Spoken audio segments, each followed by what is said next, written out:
Hey guys, what's going on? It's Eli back with another review video, and joining me is one of my good friends, Anchorman. Hello.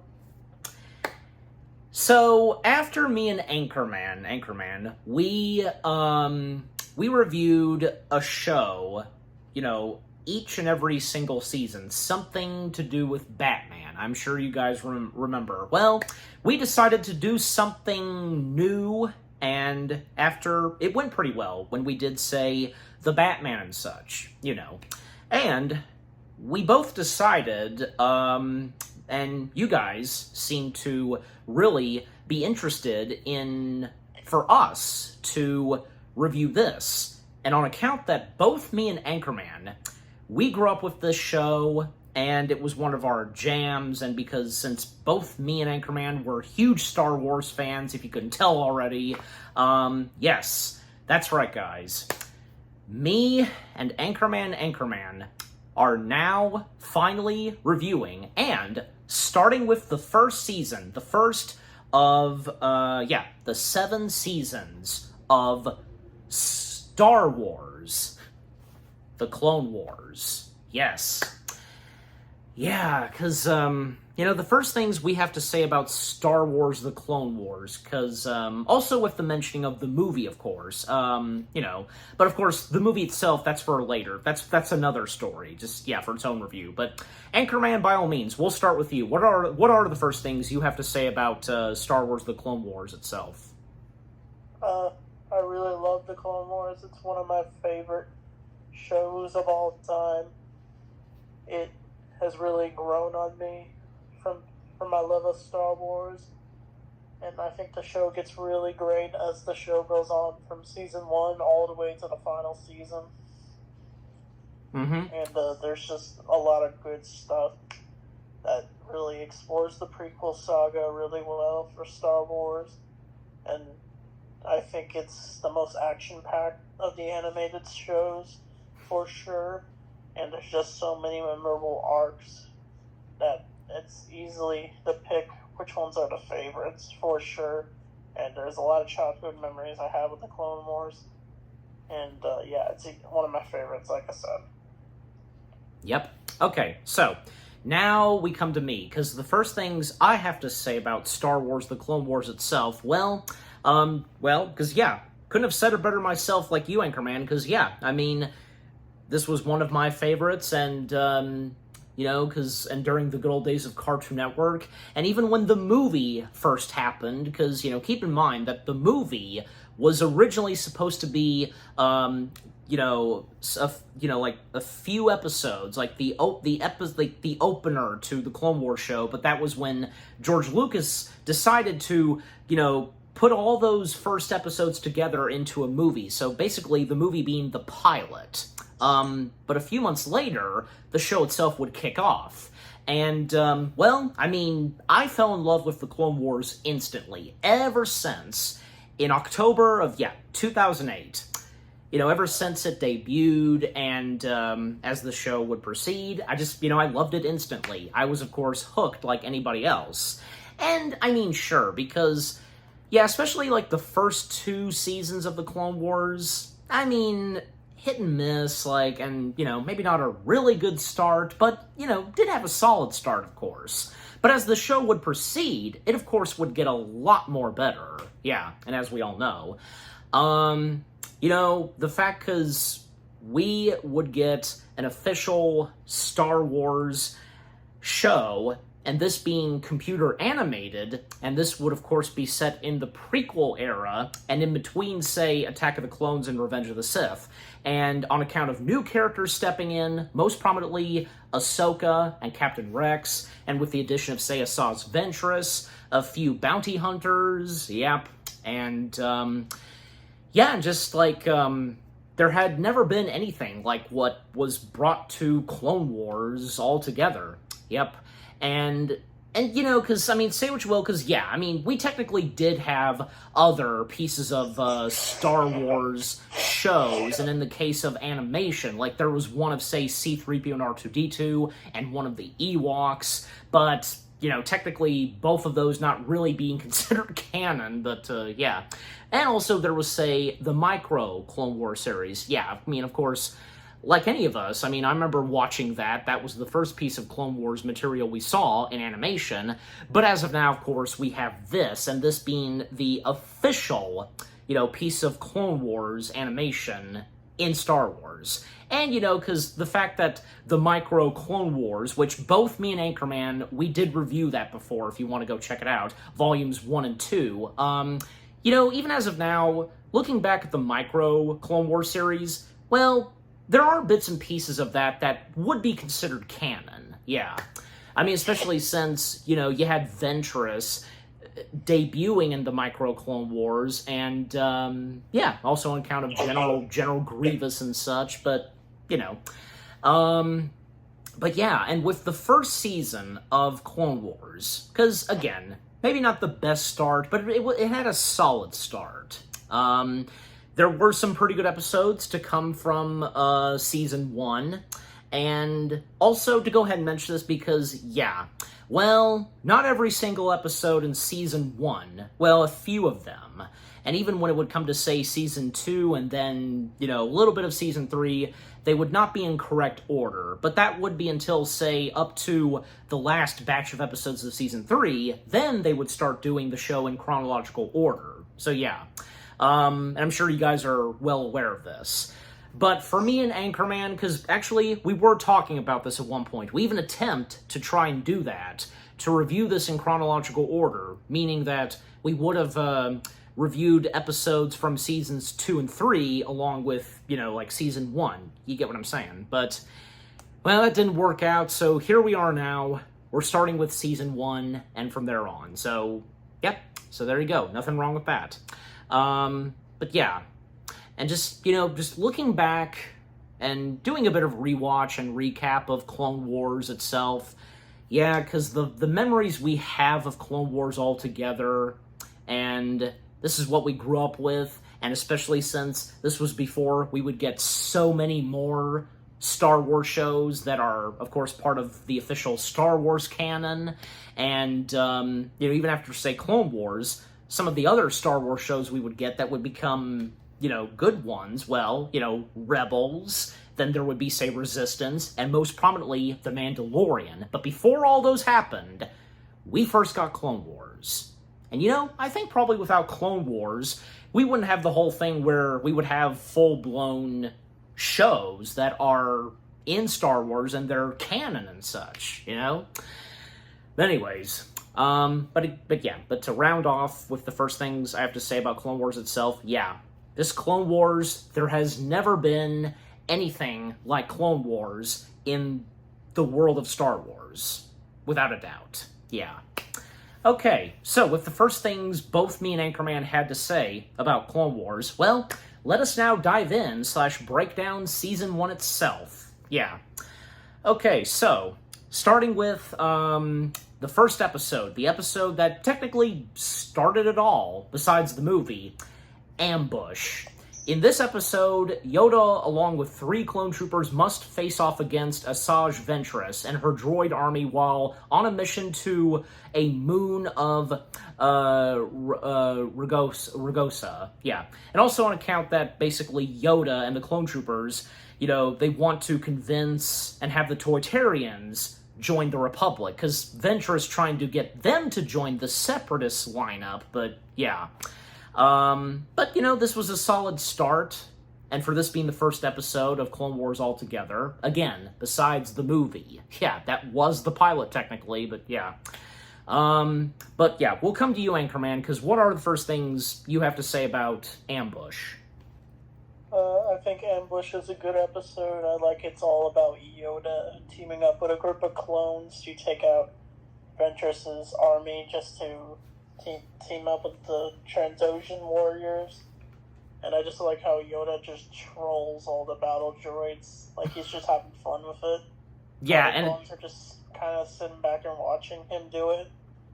Mm-hmm. Oh, yeah. And, and it's obvious because, well, he's got this, because even the battle droids, they don't stand a chance towards Yoda. And even, the interactions Yoda would have with his clone troopers by his side are pretty good. You know, the moments that they share, and you know, with the battle droids having their funny moments in this episode, and with what's going on with Asajj Ventress. Yeah, and of course when Yoda would come face to face with Ventress, and you know, she too doesn't stand a chance towards Yoda, and she fails in her mission, disappointing her master, Count Dooku, whom does appear in this. And yeah, and of course, you know, the little interactions we have towards Dooku and Master Yoda, because, you know, keep in mind, Dooku was once an apprentice of Yoda's. But yeah, to mention Corey Burton, who voices Dooku, because, yeah, this is where, you know, Corey Burton would, from there on, voice Dooku in the Clone Wars. Well, yeah, I mean, very quickly, what say on Corey Burton as Dooku in the Clone Wars for you, Anchorman? I really like Corey Burton as Count Dooku. I think he does a really good job of Christopher Lee impression.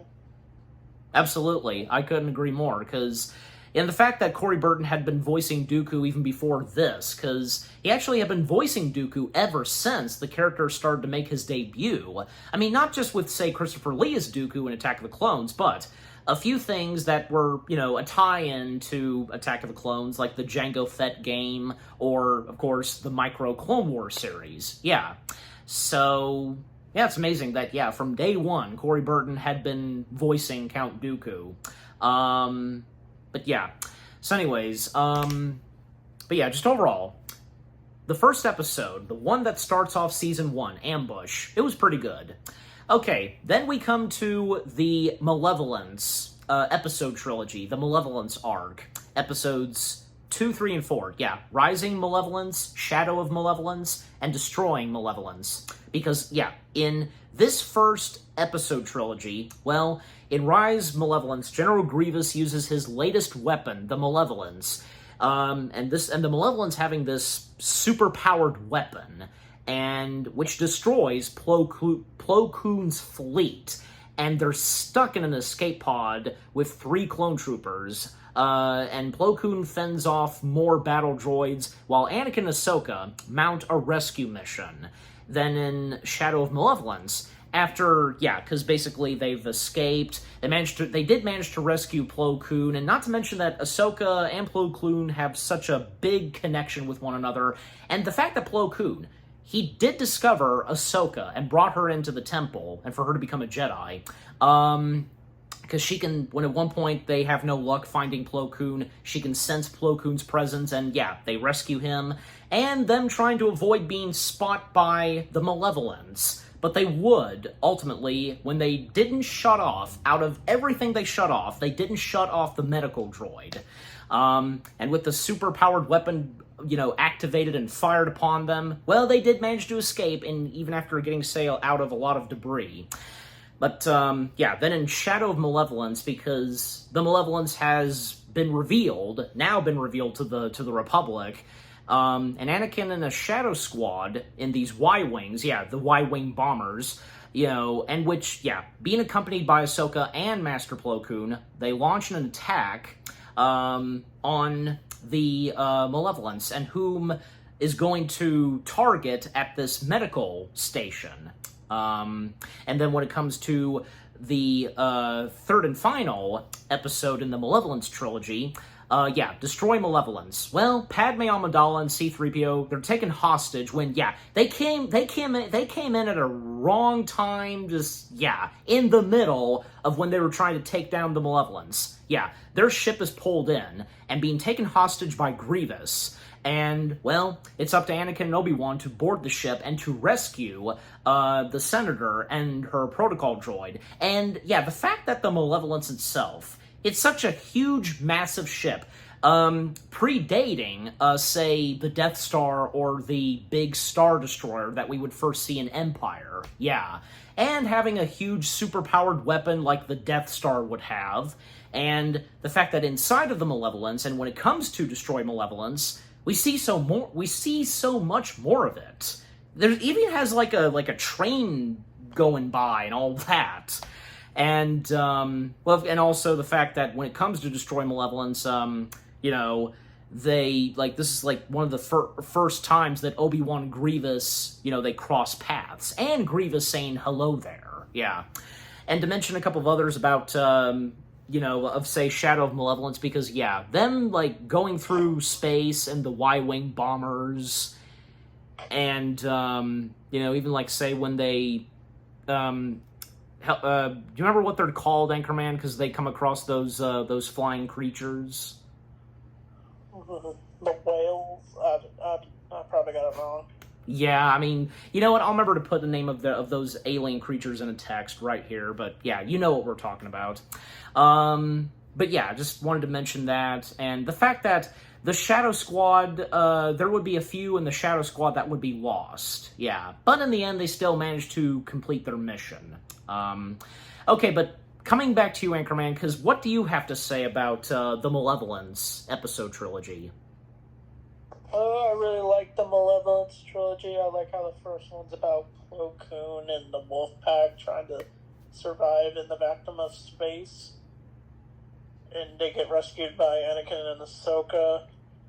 But the second one's more like a space battle episode, where we see them go into an asteroid. Not really asteroid, but like we see like a more beautiful side to the space. But then I think probably my favorite of them is the Destroy the Malevolent, where Anakin and Obi-Wan have to save Padme on the Malevolent that has like a bunch of train stations, and we get like a short lightsaber duel with Obi-Wan and Grievous, and R2 and 3PO bump into each other. And I think it's just a fun arc overall. Yeah, absolutely. Yeah, I couldn't agree more. Also, not to mention that one of the characters that actually appears in Shadow of Malevolence would be a character whom would become slowly but surely a bigger character somewhere later on in the Clone Wars than when it would come to, say, the Bad Batch, Nala Se. Yeah, this is where Nala Se made her debut, and from day one, being voiced by Gwendolyn Yeo. Yeah.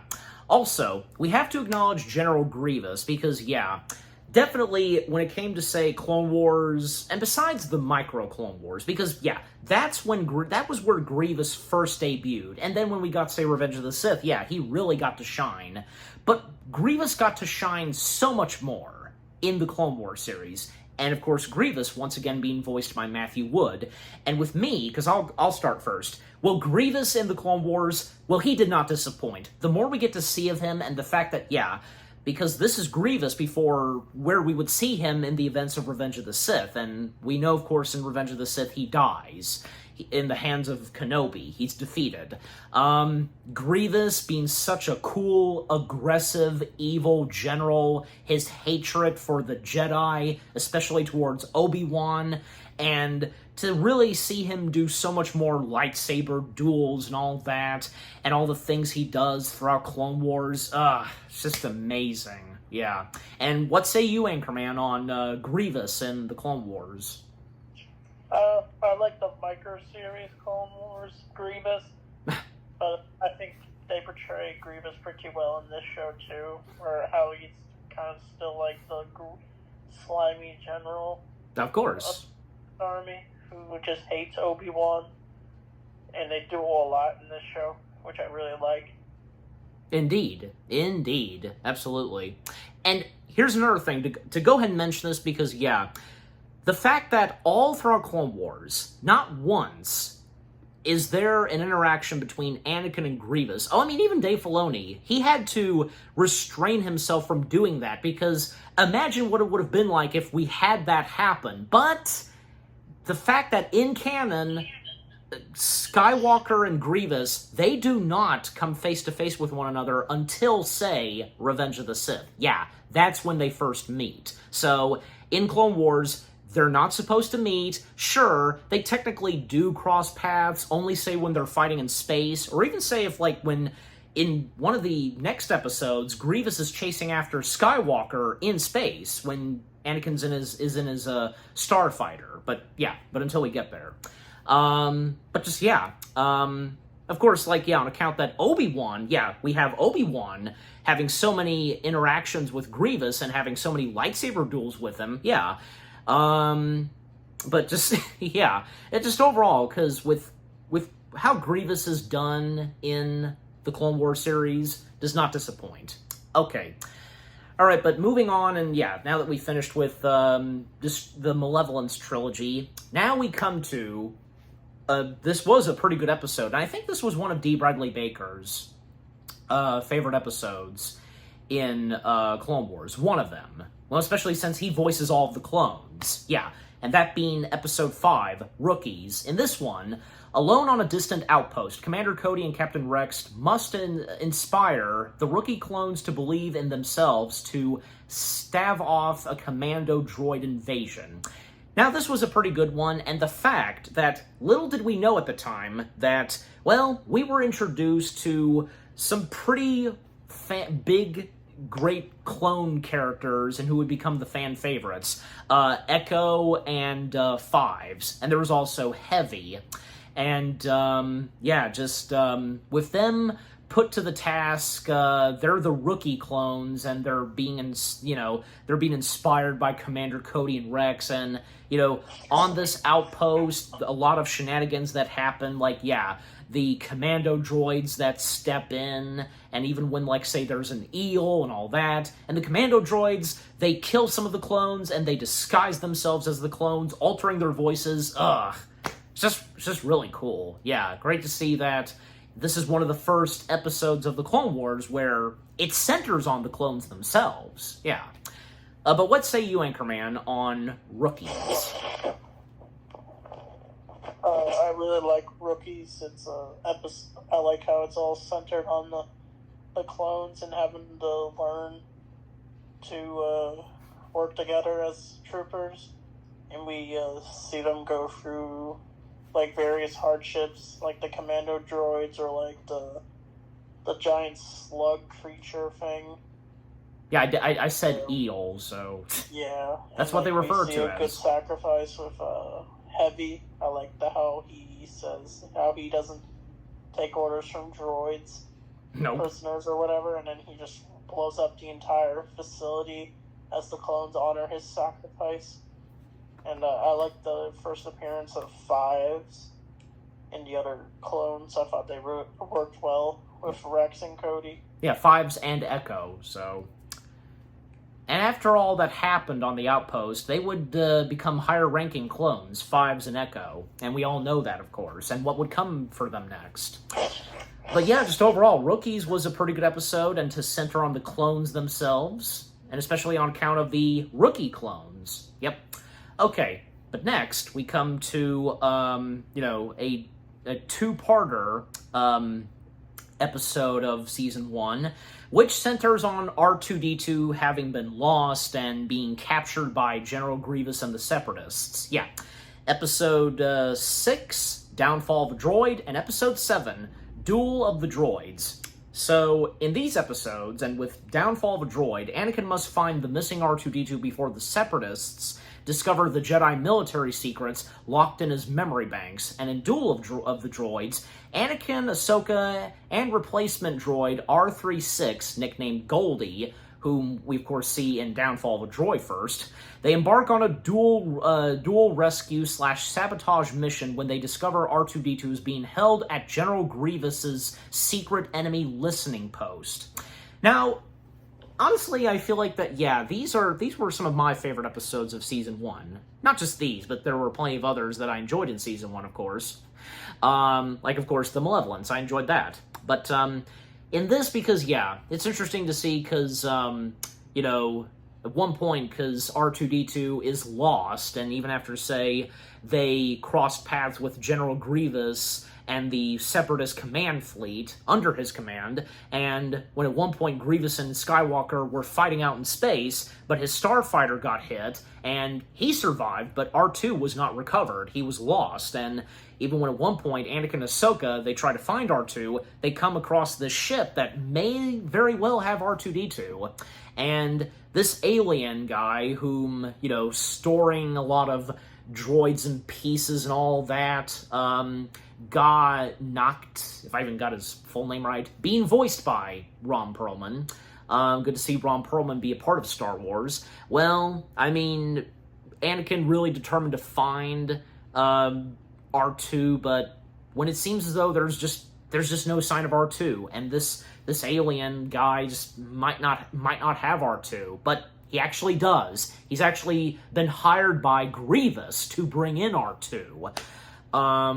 And at one point, because yeah, we are introduced to, say, R2's temporary replacement, Goldie, which his real name being R3S6. He seems like a harmless droid at first, but, we think that he does some unintentional mistakes and such, but little do we know at first and when it comes up to the next episode. Oh, yeah.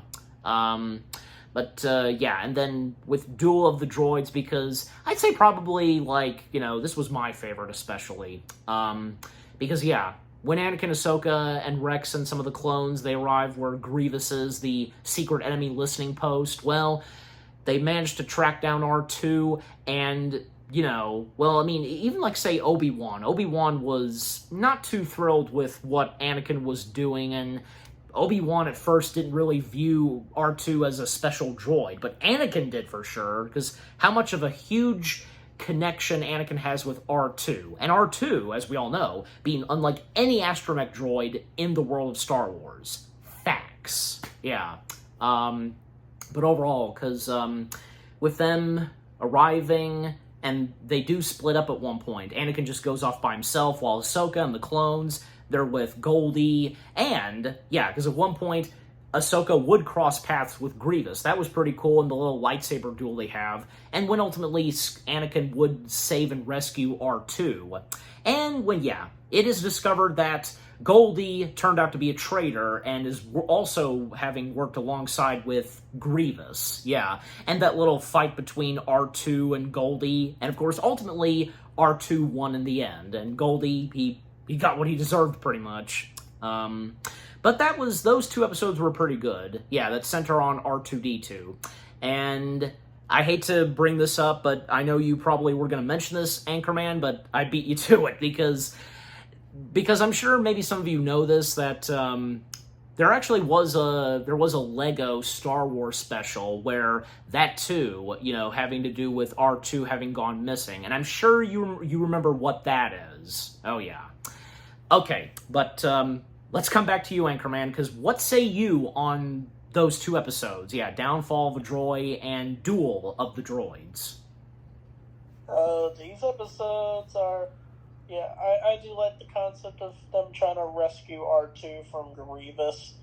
Probably my only issue with these two episodes is, the animation doesn't really look the best since it was at an early start. I think it kind of really shows in these episodes. But, I do like the duel with Ahsoka and Grievous, and Anakin rescuing R2, and the droid fight with R2 and Goldie was awesome. I just like how R2 just shows no remorse for Goldie. He just cuts the wire on him and then lets him fall to his death, and he gets hit by an asteroid, and then R2, of course, gets rescued. It just shows how badass of a droid R2 is. I would also have to disagree with Obi-Wan in saying how he doesn't really view R2 as important. But I just love how this whole episode basically explains why R2 is an important droid to Star Wars. And Anakin shows that R2 is more than just a droid, he's a friend. Yep. So, yeah. And even when, say, in A New Hope, Luke Skywalker mentioned this, that he had never seen so much emotion in a droid before. Yeah, that's another biggie. And little did Obi-Wan fully realize that R2 would be more than just an astromech. He would be unlike any astromech. So, yeah, obviously at some point he realized that. So, yeah. Alright, so, moving on, because, yeah, and technically, this kind of is a 3-episode trilogy, I want to say. Kind of, because, yeah, especially on account, it has a huge link with, say, Viceroy Newt Gunray. Yeah. Episode 8, Bombad Jedi.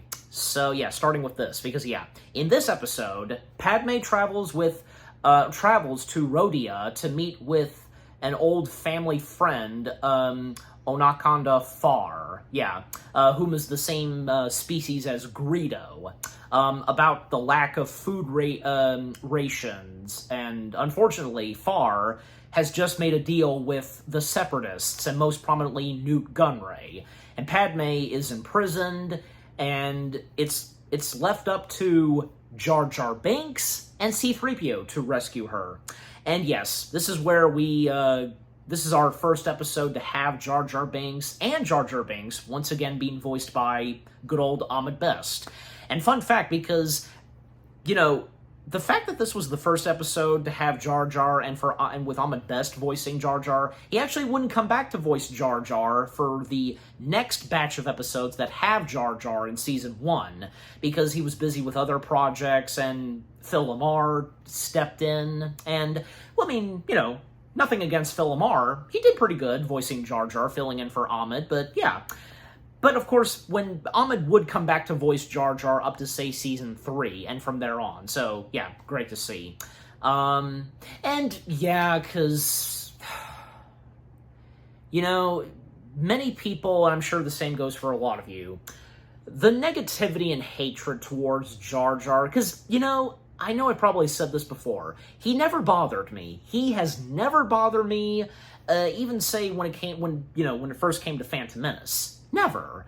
And I never really viewed Jar Jar as a really bad character, because, hey, kind of doesn't hurt for us to have a comic relief character, someone in Star Wars, But, I don't know, because in my opinion, I thought that how Jar Jar was handled in Clone Wars wasn't really too bad. But, the episodes that feature Jar Jar, they were not getting that much ratings and all that, even like what I'm looking at on its IMDb page. But, just overall, Bombad Jedi was a pretty interesting episode, and because, yeah, with the centering on Padme, but also most prominently Jar Jar and C-3PO, and can't forget to mention, because, yeah, C-3PO once again being voiced by Anthony Daniels, and Catherine Tabor voicing Padme Amidala. And with the introduction of Farr, whom, yeah, not intentionally, but he did betray, a friend of the family, which being Padme, but in the end, it would all turn out fine, and he would realize his mistake, yeah. And Newt Gunray, that makes his debut in Clone Wars, and being voiced by SpongeBob SquarePants himself, Tom Kenny, well, he did a fantastic job voicing Newt Gunray in Clone Wars.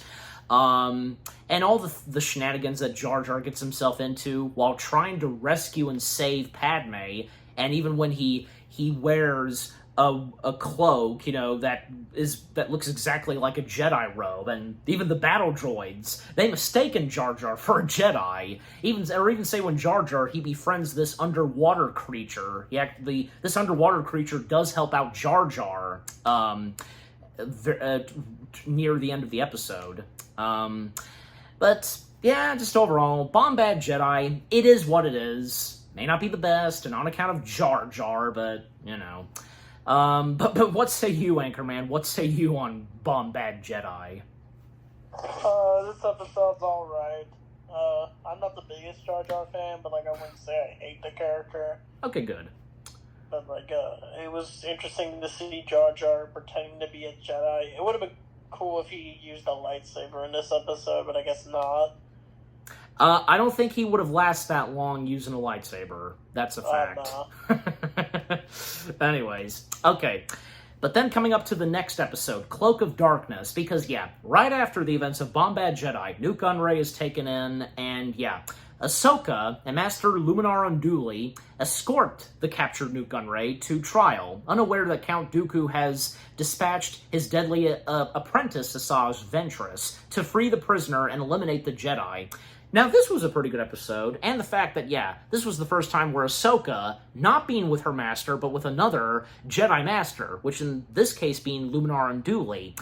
And here's the thing, because when it came to Clone Wars, yeah, because we already talked about Plo Koon, but to talk about Plo Koon once again, and now that we've made our way to Luminara and Dooley, just, what they brought to the other Jedi characters, whom most of them just had silent appearances in the prequel films, for them to really shine and we get to know their personalities, the type of accent/voices they have, those that voiced those characters, just fantastic. Yeah, and just, again, just like for them to really shine in Clone Wars, and but just what more do I have to say? Because I think I've made my point there. But what say you, Anchorman? What say you on, where the other Jedi of the Jedi Temple, they really get to shine in Clone Wars and such, from Plo Koon, Luminara, Kit Fisto, Aayla Secura, the list goes on.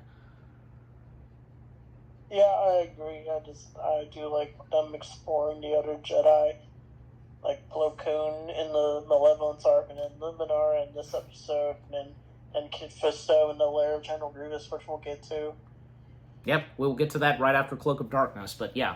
And also the fact that there's one other character that is helping out Ahsoka and Luminara with transporting Nute Gunray, and that being Captain Ergius. I hope I'm saying that right, yeah.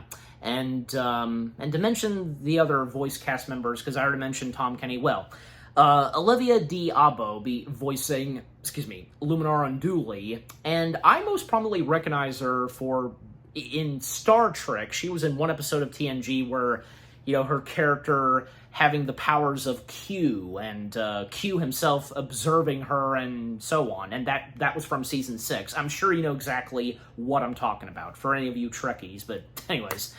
Another thing is, very quickly, it's really cool that there have been some Star Trek cast members that have made their way into Star Wars, and most prominently in a handful of pieces of Star Wars animation.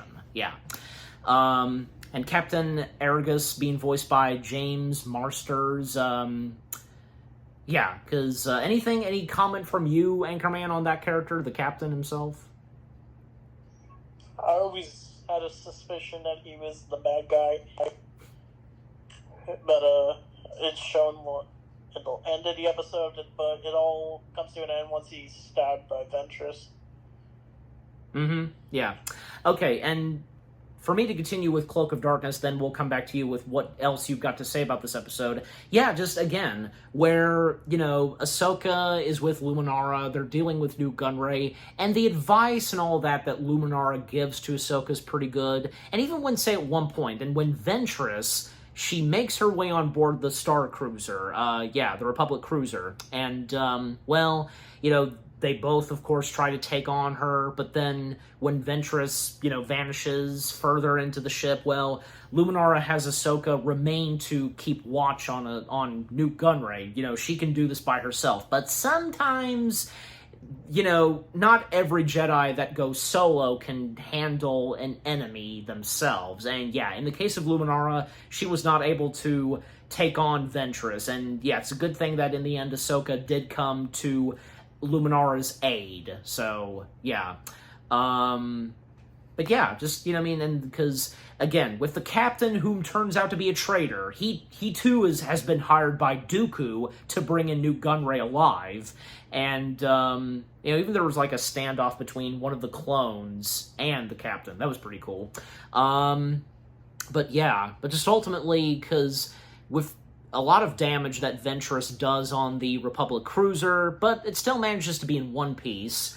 But that is with the exception of, Nute Gunray, the captain, did escape, and so did Ventress. And then when Ventress steps in, because she kills off the captain and, still bringing in Nute Gunray alive. I always had the good feeling about you, assassin. He complimented the captain first, but now complimenting Ventress. Oh, Nute Gunray. Okay, but coming back to you, Anchorman, because anything else you've got to say, and with, the entirety of Cloak of Darkness itself? I think it's a good episode. I like Luminara and Ahsoka team up to fight Ventress. I thought it was a good lightsaber duel, and I did like the wild ending where the commander gets stabbed, like I said earlier, and I did like how we saw Commander Gree in this episode, since I like his clone design in this show. Yeah, thanks for mentioning his name. I think it's a great episode overall. Yeah, I couldn't agree more. Then, the one after that, and again, this technically being another episode trilogy, yeah. Because after Cloak of Darkness, we then come to episode 10, Lair of Grievous. Now, this was another pretty good one, and this is where Kit Fisto really gets to shine here, because, yeah, in this episode, General Grievous must prove himself worthy of the Separatists when Count Dooku leads Kit Fisto and his former Padawan, Nanar, a Calamari Jedi, to Grievous's villainous enclave. Because Kit Fisto is on the hunt for Nute Gunray because he's hiding on this planet, and Kit Fisto and his clone trooper men, and as well as his former Padawan, Nanar, they have no idea what they're getting themselves into. They think they're about to capture Nute Gunray, but no, this turned out to be a trap. He's not actually there. It's Nute Gunray via hologram, and Count Dooku greeting them, and well, that's when as they would proceed further where they're in, they would discover, of course, that they're in the lair of Grievous. And, of course, Grievous himself, he came back home, off duty, and that's when, of course, he would be greeted by Kit Fisto and the others. Yeah, and Grievous being injured severely, but his the Doctor Droid was pretty interesting, attending to his wounds, and the shenanigans that Kit Fisto and the others get themselves into. Many of the clone troopers would become lost, they would die, and there wouldn't be that much clones left, and even say Kit Fisto. Luckily for Kit Fisto, basically, his droid is okay for now in his starfighter, managing to escape. But then, say, when at one point they would come face to face with Grievous's pet named Gore. Difficult at first, but in the end they managed to kill and defeat Gore. And when Grievous would discover that, Dooku testing Grievous, basically, because of course this was all Dooku's doing and such. When it just comes down to, say, Kit Fisto and his Padawan, well, they are at one point separated, and Nanar thinking that he can handle this, he can take on Grievous himself, but in the end, he doesn't. And Nanar, also being voiced by Tom Kenny as well. Yeah. Nanar was a pretty interesting character, very aggressive, but, nothing really intentional from him, but it's a shame that in the end, he didn't make it. Yeah. Kit Fisto being the last one to have survived and escape Grievous's lair. Overall, the lair of Grievous was really interesting and the fact that we get to see more of Grievous, even seeing a statued figure of him before he became half bionic is interesting. So many more details of Grievous that we see all throughout his place. It's really good. Okay, but coming back to you, Anchorman, because what say you on Episode 10, Lair of Grievous? This is easily one of my favorite episodes of the show. I like how we see Kit Fisto get the spotlight, since he's one of my favorite Jedi of all time. Yeah, and he's also I don't mean to cut you off, but he's also Kit Fisto is also one of my dad's favorite Jedi. I almost said droid, I meant Jedi. So yeah. I think this episode's good because we learn more about Grievous, and we get some pretty good lightsaber action with Fisto and Grievous. I like how Fisto uses 2 lightsabers in this episode after retrieving Nadar's lightsaber after he unfortunately dies. Oh yes. Battling. Yep, and can't forget to mention also that, Phil LaMarr, being the voice of Kit Fisto. And we all love Phil LaMarr. He did a fantastic job voicing Kit Fisto. Yeah. Okay, but moving on, because now we come to episodes 11 and 12, which this is technically a two-parter, because so episode 11, Dooku captured, and episode 12, the Gungan General. In episode 11, Dooku captured. During their own attempt to kidnap Dooku, Anakin and Obi-Wan discover that the Sith Lord has already been captured by pirates, led by, and this is where he would make his debut, Hondo Ohnaka, and being voiced by the legendary voice actor himself, Jim Cummings. Yeah. And then in episode 12, because the Gungan General, while negotiating Count Dooku's ransom, Anakin and Obi-Wan are taken prisoner eventually by Hondo and his pirates, and the Jedi and the Sith, Dooku, surprisingly, they form an unlikely alliance in a bid to escape. Yeah. And especially since they're out of options and they have to do the best they can to cooperate with one another and to just get out of there. And with Jar Jar Binks and with Jar Jar Binks as their only hope. Yeah, Jar Jar and a handful of clone troopers attempting to help out Skywalker and Kenobi. But yeah, these two episodes, Dooku Captured and the Gungan General, well, they were pretty good, and it's very interesting to see that Dooku, being a very powerful Sith Lord, to think that these group of pirates, they managed to capture Lord Tyrannus himself. Not even the Jedi managed to capture him. That's very interesting. Yeah. And I'd say probably, if not, that's something that would go down in history for the Republic, that to think that, pirates managed to capture Dooku. Yeah. And even when, because Hondo gave a message to the Republic, most prominently to the Chancellor and everybody else, about the capturing of Dooku, and if they wanted the Sith Lord, and the shenanigans that Obi-Wan and Anakin would get themselves into, and even when they get a little help from, say, Ahsoka and the clone troopers, and with one creature they came face-to-face with. They didn't have their lightsabers with them. You know what that is, of course. And when, at one point they would find themselves being held hostage by Hondo, and when they would find themselves having to work alongside with Dooku, and because they're at big odds, they have no choice. They're out of options. And on account that Jar Jar and these group of clone troopers, along with a representative, a senator or someone, who has the staff that Indiana Jones used in Raiders of the Lost Ark to know the location of where the Ark of the Covenant is buried. Yeah, that's pretty interesting. I don't know, because, Jar Jar's in this episode, but come on, just, again, do we have to be that harsh no matter, whenever Jar Jar's in these episodes? That just doesn't seem right. Not just overall, this was a pretty good episode, and especially seeing Skywalker and Kenobi having to temporarily work alongside with Dooku. Yeah, with the situation all three of them are in. Overall, those two episodes were some pretty good ones.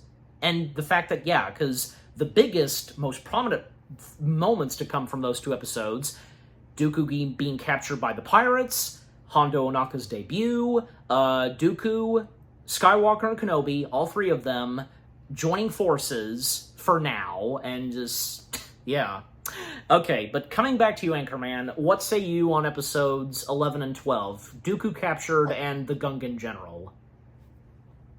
I like this episode because, like you said earlier, the pirates were able to take out Dooku, and Hondo was he outwitted Dooku by just capturing him, stealing his lightsaber and Anakin's after Anakin lost it. And then eventually Anakin and Obi-Wan try to interfere, and then they get captured, and then they have to find their way out, and I like that part of the episode. And Jar Jar's alright in this episode. He is, even though, because he is. I got confused which ones he's voiced him or not in this one, and from the rest of the episodes that he's in season 1, he's voiced by Phil LaMarr. Oh, yeah. And what, quick comment from you, because, what did you think of Phil LaMarr filling in for Ahmed Best as Jar Jar? I can tell the difference in the voices, surprisingly. Yeah, as of now, I can, too. I don't know what took me so long to know the difference, but, oh well. Anyways, but just overall, those two episodes, Dooku Captured and the Gungan General, they were pretty good, and with the certain key moments I brought up, and with what you said, Anchorman, pretty good too. Alright, now we move on to the next two episodes that are also a two-parter, and these two were some other pretty good ones too, and I quite enjoyed them too. They are probably some of my other favorite episodes of Season 1. Episode 13, Jedi Crash, and Episode 14, Defenders of Peace. In Episode 13, Jedi Crash, Anakin is injured while rescuing Aayla Secura from super battle droids equipped with rocket packs. Ahsoka crash lands their shuttle on the neutral planet of Meriden. Oh, I said that right. Where the native Lurmen villagers refuse to take sides in the war. But they would, of course, still help out them, and especially attending to Skywalker's wounds. And in Episode 14, Defenders of Peace, while the Jedi combat a new separatist weapon that pacifist Lurmen must decide... the pacifist Lurmen must decide whether they will surrender or fight, with Anakin, Ahsoka, and Aayla Secura. Yeah, now these two episodes were pretty good too, as I said, and because when Anakin and Ahsoka, they help out Aayla in a situation she's in, and, because when they're fighting actually they're fighting where there's literally blue skies and there's clouds, they managed to help Aayla, but, at one point it would risk Anakin being wounded and such, but they'd still get out of there, and with Admiral Yularen having brought them there, he and the rest of the clones, they're not able to catch up with them because they're stuck in the battle. So they're on their own for now. And when they would come up to that planet, and even when they almost hit the sun, they would avoid the sun, but they would manage to crash land on the planet of Meriden. And they would proceed their journey while, Anakin is left behind with Rex. Rex will keep guard, and hopefully Secura, Ahsoka, and the other remaining clone troopers, they will hopefully find someone on this planet for some help. And eventually they would do so, finding the Lurmens. And the Lurmens were pretty interesting alien creatures in Star Wars. Like, part monkey, part lemur, basically. Definitely lemur. Yeah, I can definitely tell on account of their tails. But they were pretty interesting. And when eventually, because when they would go back for Anakin, they would have to defend themselves from these bird-like creatures. But Anakin being brought in, and, the Lurmens would help attend to his wounds. And, the chemistry and interactions we get from, say, Aayla Secura and Ahsoka in these two episodes are pretty good. And, Aayla Secura getting to shine in this episode, and Aayla Secura being voiced by, pretty good voice actress, which that, of course, being Jennifer Hale. And can't forget to mention this, Plo Koon, because coming back to Plo Koon really quickly, because being voiced by Obi-Wan himself, James Arnold Taylor. Because here's the thing about Plo Koon. He's one of Dave Filoni's favorite characters. And it's thanks to Dave Filoni that Plo Koon really got to shine. And when it came to the voice of Plo Koon, Gandalf was mentioned, and, James doing an impression of Gandalf, and his voice being slightly altered, and on account of the mask, and, what a great voice that Plo Koon has, provided by James Arnold Taylor himself. Okay, but coming back to where we were, and back on point, because, and then with what happens in the next episode, Defenders of Peace, because, again, Separatists would come in with this weapon that basically, long story short, this weapon is able to destroy every living thing, but not a single battle droid. This weapon will not destroy battle droids, and it's harmless to battle droids. And the same alien species as Nute Gunray, because, and part of the Trade Federation. Lok Durd, whom is this chubby guy, alien guy, whom is in charge of this powerful weapon and demonstrating it for Count Dooku via hologram.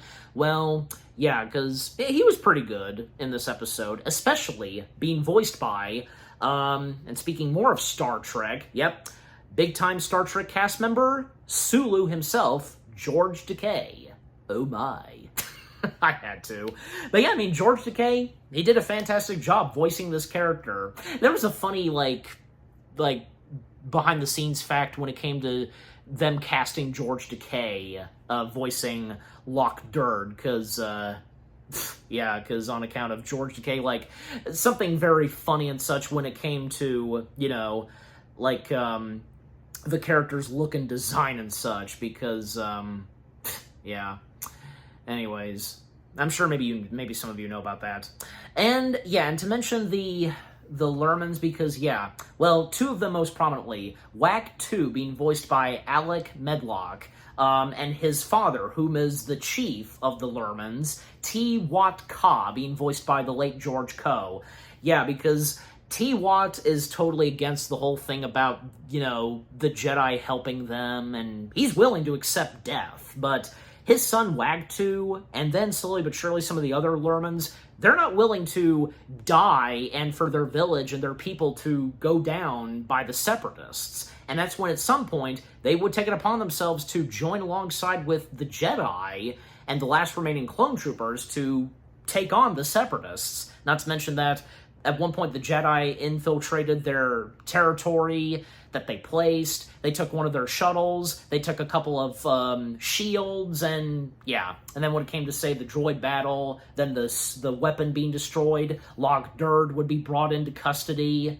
And in the end, you know, T. Watt is not thrilled, but a part of him is satisfied, you know. But just overall, I mean, those two episodes were pretty good.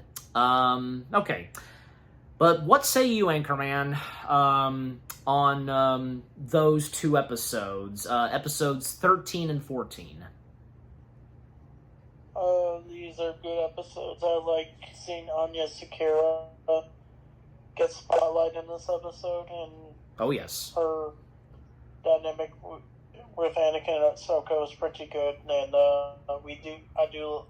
it was wild seeing an injured Anakin in this episode. It kind of reminds me of, like, we later see Darth Vader, where Anakin started off injured from the Battle of Mustafar, and then he becomes Vader. Kind of reminds me of that a little bit. Yeah, kind of. But I do like the battle where they team up with the monkey creatures. Yeah. They go up against a group of battle droids and that one evil separatist. Mm-hmm. So yeah, these episodes were definitely good for sure. Absolutely, yeah. Anything to say on Locke Durd? Like, what did you think on his character? It was pretty good. Okay, all right. So moving on, because yeah, now we come to episode 15, Trespass. Yeah, in this one, while investigating the disappearance of a clone security force, Anakin and Obi-Wan get caught in the middle of a conflict between the territorial inhabitants of a desolated ice world and the greedy representatives of a nearby moon. Yeah, this was a pretty interesting one, and on account that this was the first episode of the Clone Wars where, well, it would be on a snowy planet, not on Hoth. It's an entirely different snowy planet. And yeah, Anakin and Obi-Wan being the main characters of this, and the name of this blue alien species, I'm blanking on it, but I'm sure you know, but I'll still put a text in there. So yeah, right there. But yeah, and where we get, say, Chairman Chi-Cho and Rio Chuchi, and yeah, Rio being voiced by Jennifer Hale, and the, you know, stubborn chairman being voiced by Brian George, who actually would most prominently be the voice of Ki-Adi-Mundi in the Clone Wars. Yeah.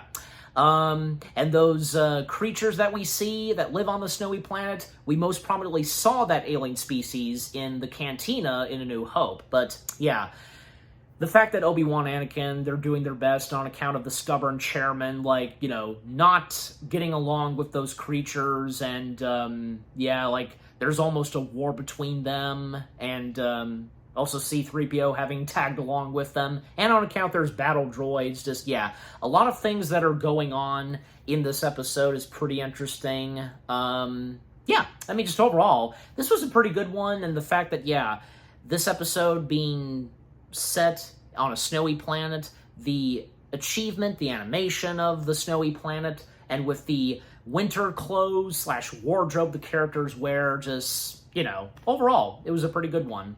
And what say you, Anchorman, on episode 15, Trespass?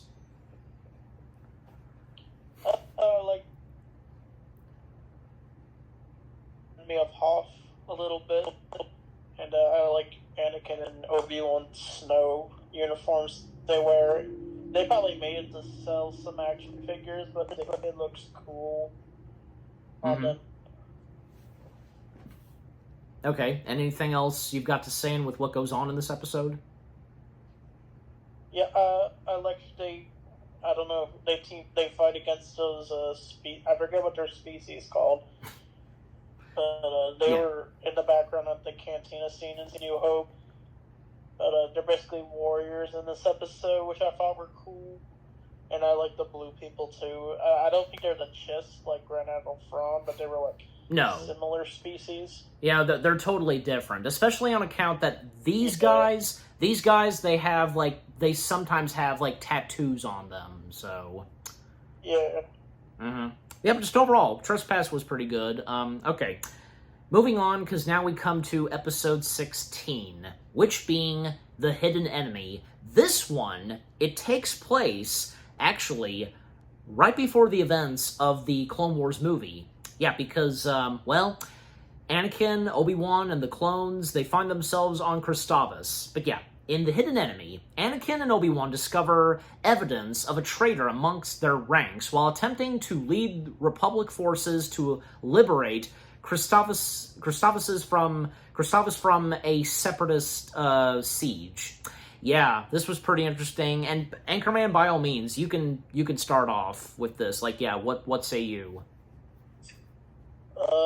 In the chronological order, this is technically part of the first couple episodes of the show, because it leads to the events of the Clone Wars movie, but I think this is a pretty good episode, with Rex and Cody having to figure out who the traitor is, and they go through various clones, and during that we see Anakin and Obi-Wan fight Ventress, which I thought was a pretty interesting lightsaber duel, since it's always iconic to see the two fight Ventress. And I remember this in the Lego Star Wars free game. I remember this being one of my favorite levels of the game.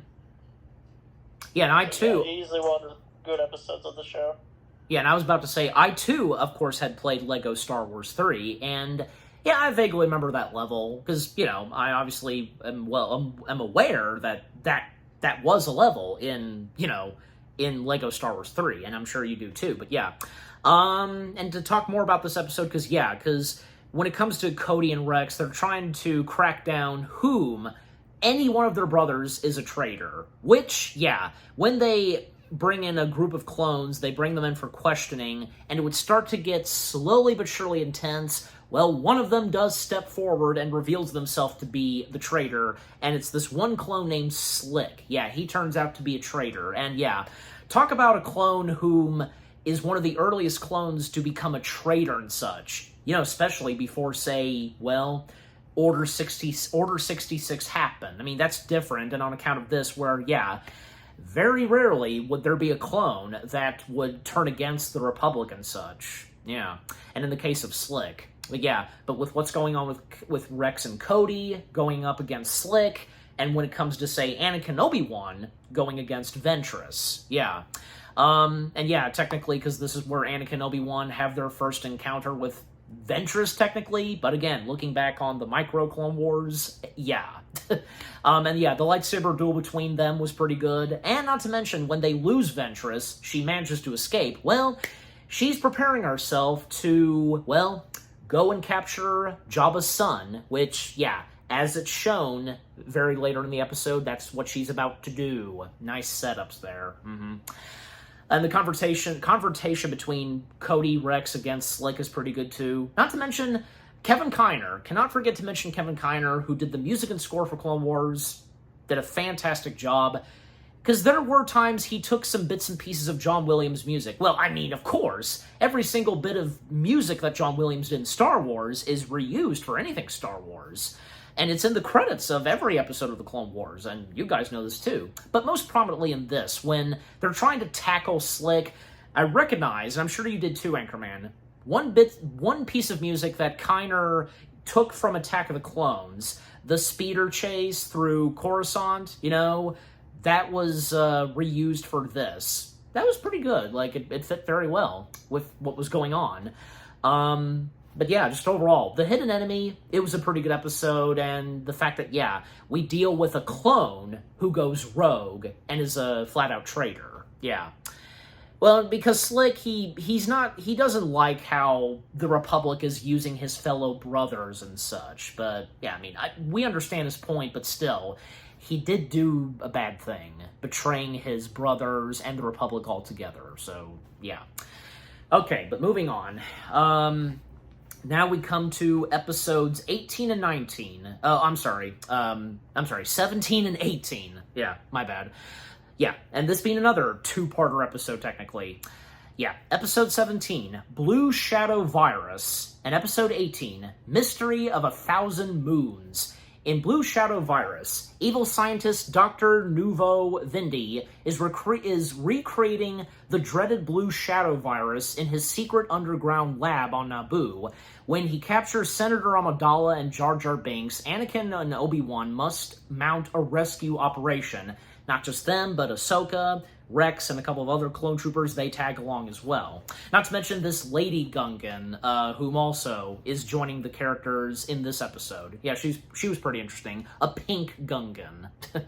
And then in episode 18, following the events of what happens at the end of Blue Shadow Virus, well, the fatal Blue Shadow Virus is released, infecting Ahsoka, Padme, and many of the clone troopers, with the exception of Jar Jar. Anakin and Obi-Wan must find an antidote on a mysterious planet from which no visitor has ever returned. And the reason for that is because when someone has tried to leave orbit, well, there's technically a ghost that emerges, and yeah, shit happens. Anyways. But yeah, Blue Shadow Virus and Mystery of 1,000 Moons was pretty interesting, and even, like, say, on account of the main antagonist of this episode and whom is responsible for recreating the Blue Shadow Virus, Dr. Nuvo Vindi. He was pretty interesting. And with what goes on Naboo, Skywalker, Kenobi, and Ahsoka, and the clones attempting to stop this from happening, and with Jar Jar and Padme helping as well. I mean, they do succeed at first, but yeah, with what's left of the Blue Shadow Virus, only affecting the underground levels, yeah. It's not pretty good. And for a while, because Padme and Jar Jar, they were wearing special suits to protect them from being infected by the virus, but at one point Padme had an accident and her suit got damaged and with the tubes, and yeah, now she's infected with the virus. But again, that is with the exception of Jar Jar. Hey, because again, as much as some of you don't like Jar Jar, like, I think that would have been kind of cruel if we saw Jar Jar getting affected by the virus. Wouldn't you say so? Yeah. But yeah, and with Anakin and Obi-Wan attempting to, get a cure and such, an antidote, and when they come across this planet, and, for one thing, they're greeted by these, reprogrammed battle droids. Anakin didn't think very quickly and just immediately attacked them with his lightsaber, but Obi-Wan managed to quickly realize that they're reprogrammed, and they were all reprogrammed by this kid named Jabo. Jabo was a pretty interesting character. And with the antidote that they would get and they would discover, and how they need to get off this planet, and on account of the ghost, they actually managed to use some of Jabo's vulture droids that have also been reprogrammed. Even, like, they get some assistance of an angel. Because you remember in The Phantom Menace when, yeah, Anakin mentioned about the angels? Yeah, are you an angel? Yeah, they do exist. We see one in the next episode. Yeah. Anyways. And also, Dr. Nuvo Vindi, because, well, yeah, to mention him being voiced by Michael York. I know Michael York from, most prominently, the Austin Powers films. He played Basil, yeah. But yeah, I mean, Michael York, he was pretty good being in Star Wars and voicing that character. But to speed things up some, because, yeah, with those two episodes all about the virus, it was pretty interesting. Interesting, like, the type of virus we see in the world of Star Wars. And of course, in the end, they managed to fight it and, not die from it. I mean, yeah, there are a few clone troopers that do die from the virus, but not all of them. And thank goodness, does Rex, Padme, and Ahsoka not die from the virus. Okay. Alright, but coming back to you, Anchorman, what say you on Blue Shadow Virus and Mystery of 1,000 Moons? I like this arc. It's a crazy one where we see the crazy maniacal scientist creating some virus that will affect the characters. And the first one's about them trying to stop him from using it, but then it accidentally gets released the next episode. And I like how we see Anakin and Obi-Wan go to that one planet, and Anakin just destroys the droids there because he thinks they're programmed battle droids, but they're reprogrammed. Yep. And yeah, it just shows how deadly the virus is, but I'm glad our main characters were able to survive it, of course. Mm-hmm. And what'd you think of some of the other characters in that, like, you know, from Jabo, the Angel, and also with the ghost that appears? I thought the ghost was interesting. I liked the design, and the Jabo was cool. And the appearance of the Angel? Yeah, I said I liked her design. Oh, okay, right. Yeah, just overall, the 2 episodes that center on the Blue Shadow Virus was interesting. Okay, moving on, because, well, we only have, 4 episodes left. So, and, well, the next 3 episodes is the last episode trilogy of Season 1, which has to do with the invasion of Ryloth. Episode 19, Storm over Ryloth, Episode 20, Innocence of Ryloth, and Episode 21, Liberty on Ryloth. In Storm over Ryloth, the Separatists have invaded the Twi'lek home planet of Ryloth, yep, the home planet of the Twi'leks. Anakin and Ahsoka lead a squadron of fighters against a Trade Federation battleship commanded by Nenomdian Captain Martuk. Yeah. If I said earlier I'd put no, because that won't be necessary since I just said the name of the alien species of the Trade Federation. Yeah. And in episode 20, Innocence of Ryloth. To sabotage a powerful separatist weapon, Obi-Wan and a small clone force enter a occupied town and discover that its residents are being used as a living shield. And in episode 21, the third and last episode of the Ryloth trilogy, Liberty on Ryloth, Mace Windu and his clone troopers aim to liberate the Ryloth capital, Lesu, but needs to acquire the help of a Twi'lek resistance group led by Cham Syndulla. Yes, this is where Cham Syndulla debuted, and we all know what would come next for Cham Syndulla, and we know his daughter especially, in order to do so. Okay. Anchorman, by all means, you can be the first one to talk about the Ryloth trilogy, episode trilogy, I should say. What say you? I like the Ryloth trilogy. It works well because we see an episode where Anakin and Ahsoka are bonding, but we see Ahsoka learning what it takes at a cost to lose some lives for the clones, and it's unfortunate we see the clones die. The whole squad die, and Ahsoka learns that there are drops that go on for the clones wars. Indeed. And Anakin uses Qui-Gon's wisdom to teach her a lesson about it. That's what I really liked about it. Yeah, that was a good moment there too. Yeah. And because, in that episode, because, Ahsoka leading her very own squadron, but it didn't go so well, and I mean, it wasn't really Ahsoka's fault. It wasn't really anything intentional of her, but also the fact that this did cause some damage and injuries, especially to Admiral Yularen, but, yeah. And even when Anakin puts her in charge while he goes out in space, taking on against the rest of the Separatists and being led by Captain Martuk, I mean, it all turns out good in the end. Any comment on the antagonist of that episode, Captain Martuk, from you, Anchorman? Which character was it? Well, he was the one that, was in charge, commanding that battle and such of the Trade Federation, all that. Oh, I see. Yeah, I think he was the dude with the blue glasses, sort of. Well, they weren't blue glasses. There was this red and blue light that was going back and forth. Just, I mean, there's a reason to that, and with what the crew explained about it. But yeah, Just overall, I mean, he was a pretty interesting Nemodian from the Trade Federation, but just, yeah, anyways. Okay, and what say you, Anchorman, on Innocence of Ryloth? I like how it focuses on two clones who meet up with a little girl, Luma, who would later appear in Rebels. Yes, that is That correct. their bond was really cute. And, yeah, and her... yeah, we do see Obi-Wan in this episode. Yes, we do. And, what's her name again? Luma, I think her name is. Yeah. Well, I'm pulling up the episode right now, because, yeah, but... Well, because the two clones that encounter her, and yeah, these two clones named Waxfur and Boiler, well, they're stuck with her, but, you know, obviously she has a prominent part in this episode, and not to mention because she's always calling them Nara, and we don't know what Nara means at first. Numa, yeah, that's it, Numa. And Numa being voiced, little Numa being voiced by Catherine Tabor, and like you said, Anchorman, that's true, because we would see Numa very later on when she would grow up, and we would see her in Rebels. Nice to see her come back.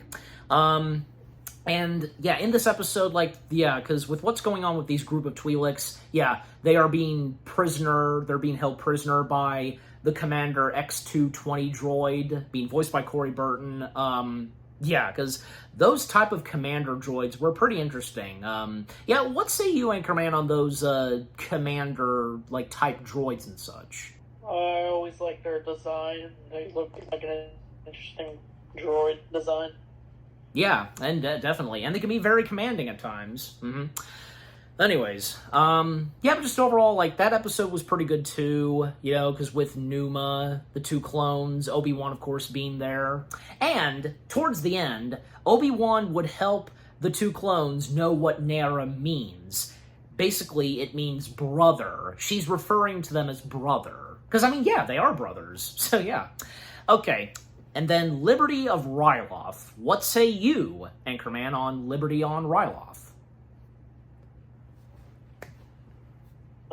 I like this one because it focuses on Mace Windu, and we see more of his skills as a Jedi, and he teams up with Cham Syndulla to liberate the people of Ryloth.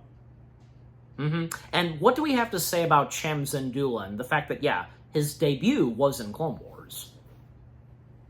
Yeah, I like his character a lot. I like how he leads the rebellion with the Twi'leks. He's trying to free his people from Ryloth. Yeah, we would see this with Hera when she would lead Star Wars Rebels. Yeah, and the fact that Cham Syndulla, he has quite a personality and could be quite difficult to get along with at times, but he does mean well a good chunk of times, and even in battle, and even when, because he joins alongside with Mace Windu and all that, and of course, I have to acknowledge the voice of Cham Syndulla being Robert Atkin Downes. Yep, another good voice actor, and he, doing a really great job having been the voice of Cham Syndulla. And also have to acknowledge Mace Windu's voice actor, not Samuel L. Jackson, but, filling in for Jackson being Terrence T.C. Carson. You know, with what was brought to Mace Windu and with Terrence voicing Mace Windu, well, he did a fantastic job filling in for Jackson and what was brought to Mace Windu in this. I mean, any comment from you, Anchorman, with how Mace Windu was done in Clone Wars and not being voiced by Jackson, instead being voiced by Terrence T.C. Carson? Yeah, I like T.C. Carson as a Windu. I think he does do a pretty good impression of Samuel Jackson's Windu. Yeah, of course. Absolutely. Oh yes, and not to mention that Windu and Cham Syndulla, they're going up against Wat Tambor, and yeah, this is the first episode and appearance of Wat Tambor in the Clone Wars. And because, we of course saw Wat Tambor in, the prequel films. Well, most prominently Attack of the Clones, and a little bit of him in Revenge of the Sith, along with the other Separatists. Just, they don't have that much, but with the exception of Nute Gunray. Yeah. Of course, Nute Gunray being the biggest one of the biggest ones of the members of the Separatists. Yeah. But yeah, for Wat Tambor to shine some more in the Clone Wars, and yeah, Matthew Wood once again voicing Wat Tambor. Well, Wat Tambor was another pretty good menacing character straight from the line of the Separatists, and when he gets to shine some, and when he becomes the main antagonist of any episode of the Clone Wars, especially when it came up to, say, Season 7, but until we get to Season 7, yeah, Wat Tambor, pretty good. And what say you, Anchorman, on Wat Tambor, and with, how much more we get of Wat Tambor in the Clone Wars? I think his evil side really shows in this episode, since he uses both Twi'leks as slaves in this episode. Absolutely, yeah. Also, the chubby Twi'lek senator, Orn Free Taa, because he does appear in this, and he would appear in the last episode of the Clone Wars, which we're going to get to once we're done with this, and being voiced by Phil LaMarr, and, well, we saw him too in the prequel films, but just having a silent appearance, but to him to speak in such is great, and any quick comment from you on Orn Free Taa and the more we get of him in Clone Wars, Anchorman? He's like the blue Twi'lek senator. Yeah, I just said he's the chubby blue fat Twi'lek senator. So. Yeah, I remember mainly him in the Bad Batch where he gets shot. Yeah, that's a shame. But yeah. Oh well, but yeah, just overall, because the more we get of him at times in Clone Wars is pretty good, and having at times quite a funny personality. So he has a few comedic moments, but yeah.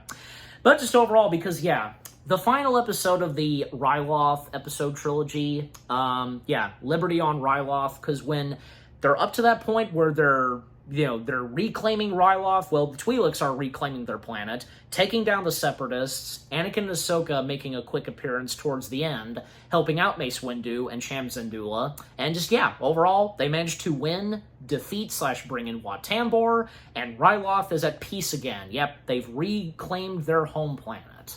Good for the Twi'leks. But yeah, just overall, the Ryloth episode trilogy was a pretty good other episode trilogy, and that being the last one for Season 1. Okay. We now finally come to the last episode of Season 1, Episode 22, Hostage Crisis.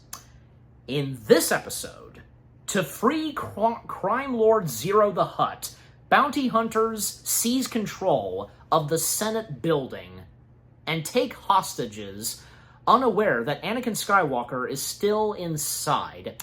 Anchorman, by all means, you can start it off. What are the first things you have to say about Hostage Crisis altogether? I really like this episode because we see Cad Bane for the first time in this show, and he's a really good bounty hunter. He's like my second favorite to Boba Fett, but he was able to capture all the senators and threaten Palpatine, and we see all the bounty hunters come together to make this all happen, and then Anakin has to learn to not use his lightsaber when he gives it to Padme in this episode, which made it a cost in this episode because Padme was worried people were going to find out the two were in love with each other because of the lightsaber. Yep. I mean, of course, there was a specific reason Anakin, for now, lended it to Padme, but just, But, and with the bounty hunters stepping in, they managed to, have the entire Senate, being held hostage, and when demanding why they're here, why they're doing this, it's all because they want to free and bring in Zero the Hutt. And the fact that there is a storyline that takes place before the events of this, and another that would take place after this. Because this is where Cad Bane makes his debut, but definitely would be, say, the Season 2 opener where he really gets to shine. But that's not to say that with this being his first episode, it did not disappoint. Oh no, because our very first early taste of Cad Bane and with what he's like. Yep. And Cad Bane, of course, being voiced by Corey Burton himself. And, just to say a lot more on the character of Cad Bane himself, and I know we're probably going to when we get to Season 2, but still, you know. Cad Bane just being such a fantastic bounty hunter, antagonist in Star Wars, right there next to, say, Boba Fett. And fun fact, on Star Wars' YouTube channel, they did like a top 10 ranking list of the best bounty hunters, and Cad Bane is actually at number 1. Personally, I have no problem with that, and no hard feelings on Boba Fett, because let's face it, Boba Fett is another fantastic bounty hunter, but now that we have Cad Bane, because I feel like it's kind of a tie between both of them. Just saying, I'm sure you guys would think so too. Maybe you would too, Anchorman, but yeah. But Cad Bane's is, with what he's like, our first taste of him at the very last episode of Season 1, but the more we would get of him, and up to, say, the Season 2 opener, he's just so fantastic. Without a doubt. And no hard feelings on Boba Fett, but definitely Cad Bane, he is my number 1 all-time favorite Star Wars bounty hunter. Okay, but coming back to you, Anchorman, any more you've got to say about Cad Bane, and of course on account of Corey Burton voicing Cad Bane? I think Corey Burton works really well with the Cad Bane voice, since he is the voice of Cad Bane, and it really shows in this first episode how slimy Cad Bane is. But I always liked Cad Bane, how he always had a hat as part of his signature design, and his 2 blasters. Oh, yes. And those air tubes he has, which there's a reason he has those, because to prevent being force choked and such. Yeah, he's very well prepared with stuff like that. And the fact that he sometimes takes quite a risk. He doesn't wear any armor from head to toe. Well, there is one moment later on in the show when he makes a comment that he doesn't like to hide under a helmet. It's not his thing. Hats is his thing. Yeah, it suits him. That goes with his character. And also, if I remember correctly, yeah, because, like, Corey Burton, like, was doing an impression of Peter Lorre. Yeah, but obviously on account that they did some electronic digital sounds to alter his voice, which worked very well, because, with that, and with it going with Cad Bane, it just makes it fantastic. His voice just, man. But yeah, but to continue on with this episode, because yeah, the situation that the Senators find themselves into, they're being held hostage. Anakin without his lightsaber, he's trying his very best to help those and to try to take on the bounty hunters. And by the way, one of the bounty hunters, because now I'm blanking on her name, because the one from who appeared in, who had a quick cameo in Phantom Menace, you know who I'm talking about, right, Anchorman? Which character? I think I'm... Is it Aura Singh? Yeah, that's it. Yeah, Aura Singh. Aura Singh, that's right, whom we first saw in Phantom Menace, but man, in Clone Wars, she got to shine some more. But, I mean, technically, there's not that much of Aura Singh in this, but until we get to the episodes that has a lot of her, we'll have more to say about Aura Singh. But, just overall, with how much we get of Aura Singh in this, well, she was really good. Also that fish bounty hunter-like character, yeah, he was pretty good too, because he has that eye patch. D. Bradley Baker voices him. But yeah, so, yeah, just throughout that episode, and even when Anakin finds himself hostage along with Padme and the others, because I pulled up the rest of the cast because, the name of that one, I think it was, Robanino. That was his name. The fish alien character with the eye patch. Yeah, that's his name. Yeah, he was pretty cool. And he would become technically a main antagonist in a later episode of Clone Wars in Season 3. The other characters that we get... Oh, yes, and... Okay, yeah, I actually forgot because, yeah, Aura Singh does have a few voice lines, and yeah, Aura Singh being voiced by Jamie King. Yeah, Jamie King being the official voice of Aura Singh in the Clone Wars. Yeah, and she was pretty good as Aura Singh. But when we talk more about Aura Singh when we get to Season 2, yeah. Anyways, but with again, Cad Bane and the others holding them hostage, negotiating with Palpatine, and Palpatine going along with this, and having,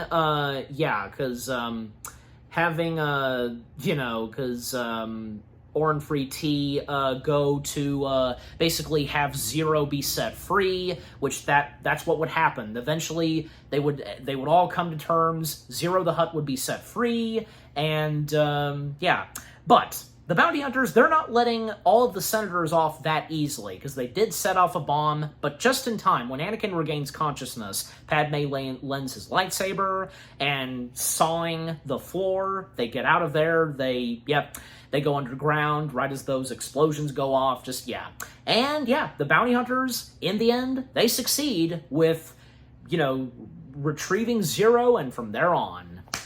Yeah. What a heck of a way for that being the last episode of Season 1. And I love that last line of delivery from Cad Bane, right before the episode ends up. Time to pay up, Hunt. I don't work for free. That's so great. That's such a great Cad Bane line, amongst others. But yeah, and any more words you've got to say about this episode, the last episode of Season 1, Anchorman? It's a pretty good, even though this episode is part of I think it's in Season 3, actually, in the chronological order. Yes. But, I don't mind this being in Season 1 since it does introduce Cad Bane. It's done pretty well. Absolutely. Yeah, I agree with you. Because, the other 2 episodes that are in connection with this one, we wouldn't see them until, say, Season 3. But until we get to Season 3, that's the thing. But that's that. We have reviewed and analyzed the best we could of the entirety of Season 1 of The Clone Wars.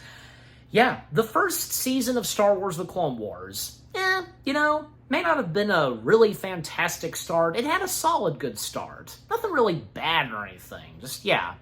But, as the episodes of Season 1 would come out, it would slowly but surely start to get better. There were some really good episodes to come from the first season of The Clone Wars. A couple of trilogy episodes, 2-parter episodes, standalone episodes, and some episodes where, because the timeline of those episodes we would see in the next 2 seasons. Seeing the new characters that step in, they really get to shine, from Ahsoka, Rex, Cad Bane, Hondo Ohnaka. Seeing the Jedi from the Jedi Temple really get to have their spots in Clone Wars itself in Season 1 and from there on. And with what we get of, say, Jar Jar, Nute Gunray, General Grievous, Dooku, awesome moments to come from each of these episodes. Need I go on? Just need I go on? The first season of Star Wars The Clone Wars, it was really fantastic. It was a really good, solid first season. The first season for Clone Wars altogether. Okay, and coming back to you, Anchorman, what are your final thoughts and words and results on Season 1 of The Clone Wars? I think this is a really solid first season. Not as good as the other seasons of the show, but this is like an early start to the Clone Wars. True. We would slowly see the show get better and better. Yeah, I still think this is one of the more memorable seasons for sure. Absolutely. And, that's happened for any show. Maybe not all of them, but some of them. And Clone Wars being one of them, may not have had a good start with its first season, but it would slowly but surely get better. Yeah, but not to say that the first season of Clone Wars was bad altogether. No, it was not. Yeah. Okay, and how many stars we give Season 1? Yeah. We'll start with you, Anchorman. What say you? I think I'd give it an 8 out of 10. 8 out of 10? Okay. Yeah, probably, the same goes for me. Yeah, that sounds about right. Yep, so for both me and Anchorman, we give Season 1 of Star Wars The Clone Wars, 8 out of 10 stars. And what about you guys? What did you think of the first season of Star Wars The Clone Wars itself? What was your early experience of Star Wars The Clone Wars? Obviously, a lot of you saw the movie first, then, a few months later, the show debuted. Did you think the first season of The Clone Wars was pretty good? A solid first start? Do you have any favorite episodes? And if you enjoyed the new characters that made their debut in The Clone Wars altogether, favorite episodes, favorite storylines, trilogy of episodes, 2-parters, standalone episodes, and favorite moments, favorite lightsaber duels, action-packed stuff, everything to come from the first season. Yeah, what did you think?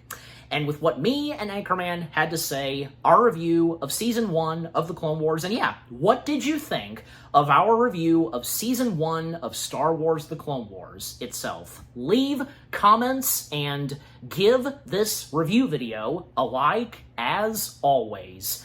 And so, guys, with all that being said, we hope you guys enjoyed our review of Season 1 of Star Wars The Clone Wars. More review videos are coming your way. They're going to be awesome. Keep looking forward, and we will see you guys in the next video / review.